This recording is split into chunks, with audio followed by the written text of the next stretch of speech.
Bahujan Samaj party की राष्ट्रीय अध्यक्ष और उत्तर प्रदेश की पूर्व मुख्यमंत्री मायावती ने कहा है कि प्रदेश की 10 सीटों पर होने वाले विधानसभा के उपचुनाव बसपा पूरी दमदारी से लड़ने वाली है। बीते रविवार को पार्टी प्रदेश कार्यालय में वरिष्ठ पदाधिकारियों और जिला अध्यक्षों की बैठक में उन्होंने कहा कि उपचुनाव की तारीख की आधिकारिक घोषणा अभी नहीं हुई है, लेकिन इसको लेकर सरगर्मी बढ़ रही है। खासकर बीजेपी और इनकी सरकार द्वारा इसे प्रतिष्ठा का सवाल बना लेने से उपचुनाव में लोगों की रुचि बढ़ी है।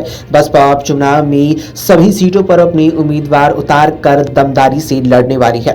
बसपा सुप्रीमो ने बैठक में पार्टी के जनाधार को बढ़ाने के लिए पिछली बैठक में दिए गए दिशा निर्देशों की प्रगति रिपोर्ट भी ली। साथ ही आगामी उपचुनाव में पार्टी के बेहतर प्रदर्शन के लिए जमीनी तैयारियों को भी परखा। तत्पश्चात अपने संबोधन में उन्होंने कहा कि यूपी समेत पूरे देश में गरीबी, बेरोजगारी, महंगाई और पिछड़ेपन आदि को रोक पाने में सरकार की विफलता के कारण लोगों में काफी आक्रोश है। इन मुद्दों से लोगों का ध्यान भटकाने के लिए विध्वंसक बुलडोजर राजनीति सहित जाति और धार्मिक उन्माद, साथ ही विवाद पैदा करने के षड्यंत्र रचे जा रही है।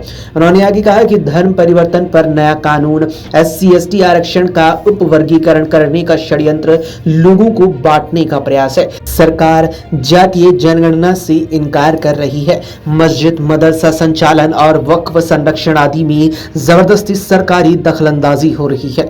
यूपी सरकार ने नजूल की जमीन के संबंध में जल्दबाजी में फैसला लिया, जिससे लेकर पूरे राज्य में अफरा तफरी का माहौल पैदा हो गया। सरकारी जमीन लीज पर देने के मामले में भी द्वेष और पक्षपात का रवैया अपनाया जा रहा है, जिसका खुद बीजेपी के भीतर भी विरोध हो रहा है। सरकार की नीयत और नीति पर जनता को अब विश्वास नहीं रहा। वही कानून व्यवस्था को लेकर सरकार की सख्ती कागजों पर ज्यादा है, इसका प्रभाव बीजेपी के लोगों पर ही सबसे कम देखने को मिलता है। प्रदेश में बाढ़ से लोगों का जीवन अस्त व्यस्त है, उनकी मदद देने के बारे में भी सरकार बयानबाजी में यहाँ ज्यादा ही नजर आ रही है। इसके अलावा बसपा सुप्रीमो मायावती ने अपने संबोधन के दौरान आगे कहा कि कांग्रेस पार्टी के राष्ट्रीय अध्यक्ष के बयान की जानकारी मिली, जिसमें SC/ST आरक्षण का श्रेय महात्मा गांधी और पूर्व प्रधानमंत्री जवाहरलाल नेहरू को देने की बात कही गई। इसमें तनिक भी सच्चाई नहीं है। आरक्षण का पूरा श्रेय डॉक्टर भीमराव अंबेडकर को ही जाता है।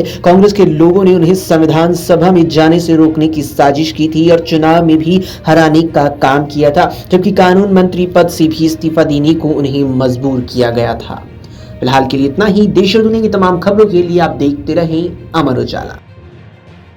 अगर आप ये वीडियो YouTube पर देख रहे हैं तो हमारे चैनल को सब्सक्राइब करें और बेल आइकन को दबाना ना भूलें। अगर आप Facebook पर ये वीडियो देख रहे हैं तो हमारे पेज को लाइक करें।